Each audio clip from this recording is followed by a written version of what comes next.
Hey everybody, this is Nicholas Collier, and I will be doing my PowerPoint presentation on racism and its impact on families. So, just to kind of give some definition to racism, I came across two definitions from the articles that I use for this PowerPoint. And the first one simply says a process of problematicization, marginalization, and containment in our schools and institutions. The second one says racism is a system of structuring opportunity and assigning value based on the social interpretation of how one looks, which is what we call race, that unfairly disadvantages some individuals and communities and unfairly advantages other individuals and communities and saps the strength of the whole society through the waste of human resources. So, before I kind of get into the meat of the PowerPoint, um, one thing that I've learned through this program is that data is really important. And so I wanted to kind of give you guys an idea of the number, well, the percentage of how high it is within the American Indian and the African American community who have experienced two or more adverse experiences by race and ethnicity. And so, as you can see, it's 37% for the American Indian and 33% for the African American communities versus the Asian Pacific Islanders and also the non-Hispanic white communities. And so, for it to be, a recent um, finding, and those numbers are still relatively high. All right. So, my introduction. So since I'm dealing with families and I've worked for children's services, working with kids who have been taken away from families and placed into custody, I wanted to kind of focus my attention on um, families who have either been separated from their kids or just in general kids who are in custody. And so as I was going through the information, I kind of looked at the numbers. I never really took it into account working as a family service worker of how high the numbers really were when it comes to minorities versus those who are not Hispanic and are white. But it says dealing with the population factor, African American and Native American children represent 25% of the children involved in referrals accepted for Children Protective Services investigations. African American and Native American represents 33% of children placed in out of home care. And African American and Native children represent 50% of children remaining in out of home care for care 4 years after placement. And that is a very high number because according to policy, um, permanency and or reunification is one of the high priorities of children's services because it's really important that a kid um, has a sense of home, and if the kid doesn't return home, then of course adoption is the next plan, and oftentimes um, it doesn't happen. And so for a kid to remain in custody that long is pretty much saying that we're not doing our job. And so, along with the population factor, I thought health was a really good thing to bring up as well because health really affects families, and and with racism being a big part of that, I just thought it'd be something good to share and to look into for this presentation. But it says racism is a core social determinant of health that is a driver of health inequities.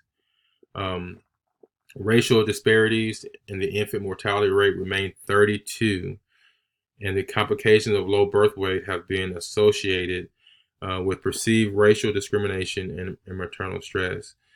And I thought that was really significant because, of course, if a mother's under stress, it's going to affect the baby.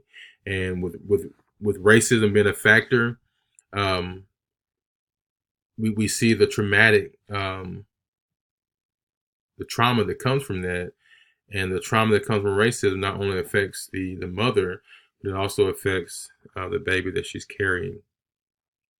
Children raised in African American, Hispanic, American Indian populations continue to face higher risks of parental unemployment and to reside in families with significantly lower household net wealth relative to white children in the United States, posing barriers to equal opportunities and services that optimize health and vocational outcomes. And the ACEs study, which I almost forgot about until my wife kind of brought it to my attention, that it's something good to look into. But I just thought it was um, fascinating to see how racism plays a part um, in chronic illnesses developing over time. But it says the adverse childhood experiences characterized by childhood maltreatment and household dysfunction have been associated with multiple physical health impairments in adulthood, including heart disease, obesity, and type 2 diabetes. And if you would really think about it and just kind of look at the differences between the different cultures and ethnic groups, African Americans uh, tend to outnumber those who are white, Native American, um, Asians, of having type 2 diabetes within their families. And so that's a really significant thing to look at and to really take into account on how racism plays a part of that.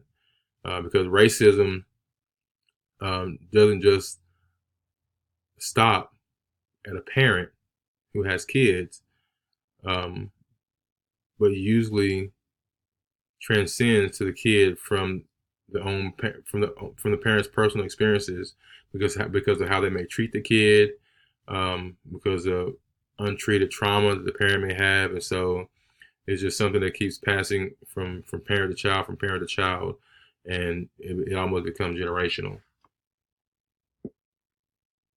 So a little review of the literature. Um, I thought this was fascinating as well. I've never taken the opportunity to really read information based on racism. It's something I've always tried to stay away from. But as I continue to kind of peer into it, I just thought the information I was finding was really good.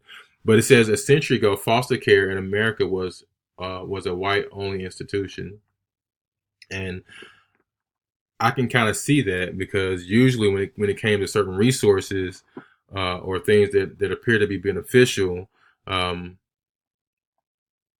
it would go to the white community first.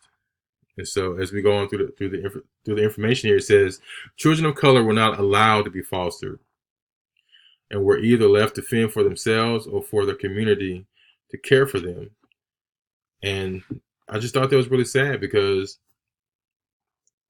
African American communities and families tend to be very large, and for them to have to take in their sister or brother or another relative's child really put a lot of stress on the family, and it goes to show why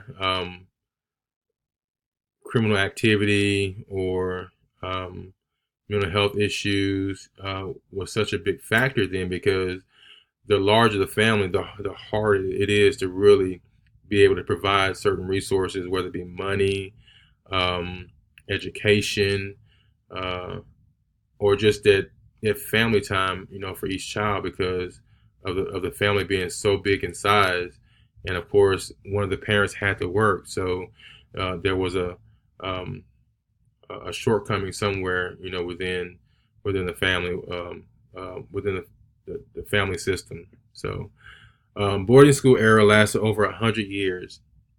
Many Native American children were rounded up, removed from their families, and sent hundreds of miles away to boarding schools.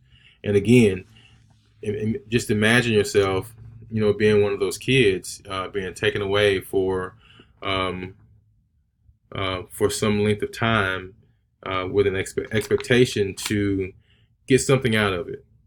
Um, but it's a traumatic event because they're being taken away from their family to these boarding schools, and at times most of these kids would never see their parents again. And so African American children entered foster care during the 1950s, and this led to decreased funding for in-home services, and very few homes would provide foster care for minorities. Problem because black parents were in trouble and were more trouble more and were more likely to lose their children. And this led to decreased funding for in-home services because of the influx of African Americans that came into foster care.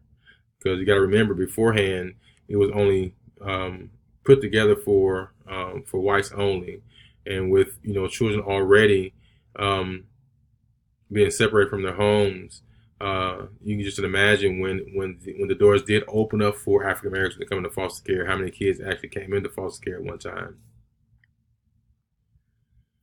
Families of color also received unfair treatment when they were being investigated by Children's Services. According to this article that I came across, it said that families whose incomes fell below $15,000 annually were 4.5 times more likely to be reported for all forms of maltreatment than those who with incomes above that level. And I kind of it kind of hurt my heart when I read that, because you can have a family who is white or of another ethnic group outside of the Native American or African American community um, get in trouble for the same thing, but because of the income that is coming to the household, African American families or families in general whose income fell below that annual amount were substantiated more likely because of where they fell within an income bracket. And so some evidence suggests that once a child maltreatment report has been made, reports involving children of color are also more likely to be substantiated by child welfare authorities than those involving Caucasian children. African American and Latino children were less likely than Caucasians to be placed in agencies that had high activity rates and relatively superior outcome records, in respective of entry level characteristics.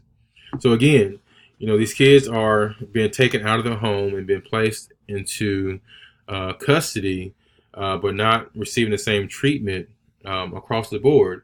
And what would we expect for a child of a certain ethnic group to be taken out of home and being placed in a foster home or residential that doesn't have really any good resources or supportive staff, to help them maintain or receive treatment, while out of the custody of their parents.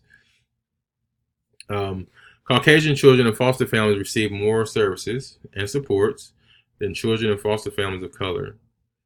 Foster parents of color tended to use concrete services like public assistance, public housing, whereas Caucasian foster parents were more likely to obtain educational counseling and child care services. So again, we see the difference in the support systems that are put in place, to help those that were Caucasian versus those who were African American. So going to policy impact, one of the things that I found fascinating about the Multi-Ethnic Placement Act, which was created by Bill Clinton and enacted in 1994, it says that it required the states to provide for the diligent recruitment of potential foster and adoptive families that reflect the ethnic and racial diversity of children in the state for whom foster adoptive homes are needed. The issuance provides a background discussion of child placement and the creation of this provision, instructions to states, and technical assistance resources.